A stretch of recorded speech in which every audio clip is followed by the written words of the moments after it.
And secondly, do you have any message for the young IPS professionals? Any message that you want us to invite to us? Any message that you have for us? Thank you. मेरा role model मतलब मैं बहुत छोटी आयु में मैंने घर छोड़ा हुआ इंसान।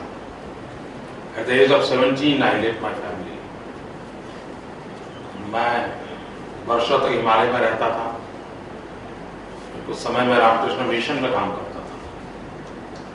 मैं उस दुनिया का इंसान और उसके कारण स्वामी विवेकानंद मेरी जिंदगी में हर पल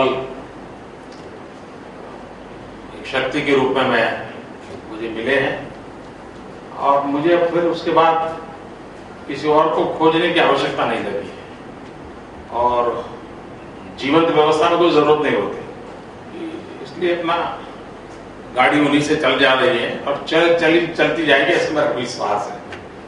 तो मेरे मन पर उनका बहुत प्रभाव रहा है और उसका कारण मेरा अपनी जिंदगी का एक बैकग्राउंड है, उसके कारण वो है।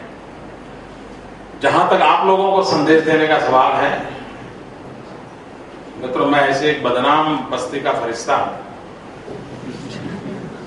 मैं आपको उपदेश नहीं दे सकता, क्योंकि हमारे देश में राजनीति को इतना बदनाम माना गया है और राजनेताओं की बात को इतना निकम्मा माना गया है और ऐसा एक माहौल बना दिया गया है।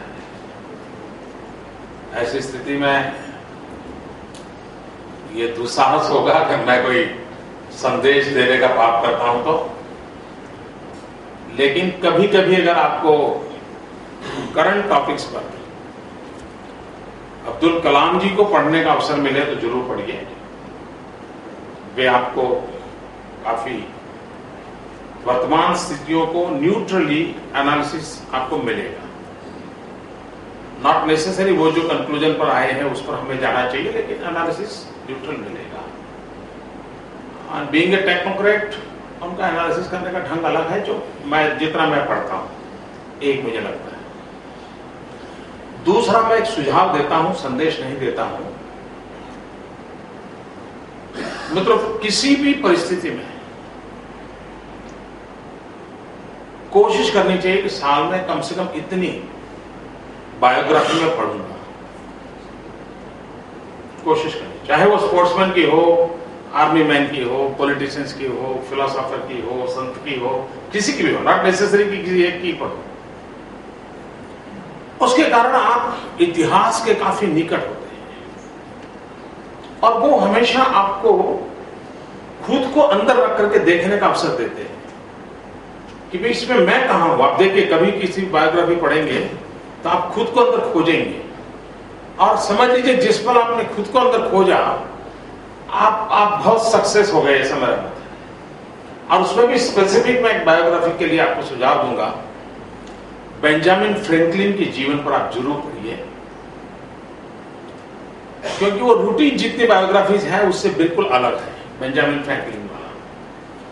क्योंकि उन्होंने क्या किया है, जैसे बड़ा चार्ट है, अच्छी किताब है, आप से शायद किसने पढ़ी होगी, जो बड़ा वॉल्यूम है उसको पढ़ना चाहिए। अमेरिका के राष्ट्रपति रहे हैं, वो क्या करते थे कि भाई जैसे वो काम करते थे, फिर भी लोग शिकायत करते थे कि आप मिलते नहीं हैं, आप काम नहीं करते, आप, तो फिर उन्होंने एक सिस्टम बनाई कि मैं ये मेरी कमी को कैसे दूर करूं। वो सारी चीजें उन किताब में लिखी हुई है। करूं तो भी अच्छा, न करूं तो भी अच्छा, ऐसे काम कौन से, बिल्कुल नहीं करने चाहिए ऐसे काम कौन से। और हफ्ते के बाद उन्होंने उस पर मार्किंग किया तो ध्यान में आया कि पिछले हफ्ते करने जैसे जो काम थे वो हार्डली 2% 3% किए थे, नहीं करने चाहिए से 8-10% कर दिए थे, और करूं तो न चलेगा उसको सबसे ज्यादा किए थे। तो उनको ध्यान में आया कि आई हैव टू प्रायोरिटाइज है कि मुझे नींद बहुत आती थी, मैं नींद कैसे करूं, तो पूरा चार्ट लिखा है कि नींद कम करने के लिए उन्होंने कैसे कैसे प्रयोग किए और कैसे किस समय सक्सेस मिली। यानी किसी भी व्यक्ति को एक ऑटो पायलट अरेंजमेंट चाहिए तो इस किताब से मिल सकती है। तो अगर आपको कभी मौका मिले, आप बेंजामिन फ्रैंकलिन की लाइफ को उस रूप में पढ़िए, तो खुद को सवाल के रूप में होगी और आपको सॉल्यूशन नहीं मिलता होगा। तो उन्होंने उसको फिर खुद ने इंप्रूव कैसे किया, इंप्रूवमेंट की सारी कहीं कोई किताब से उनको इंस्पिरेशन मिला, उस कोट को उन्होंने लिखा, इस कोट ने हेल्प मी ऐसा करके, और बाद में बदल गए और गुस्सा छोड़ दिया।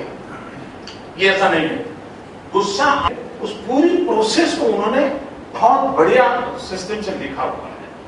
तो हो सकता है शायद एक मित्र के रूप में मैं सलाह दे सकता हूं कि शायद आपको काम आए।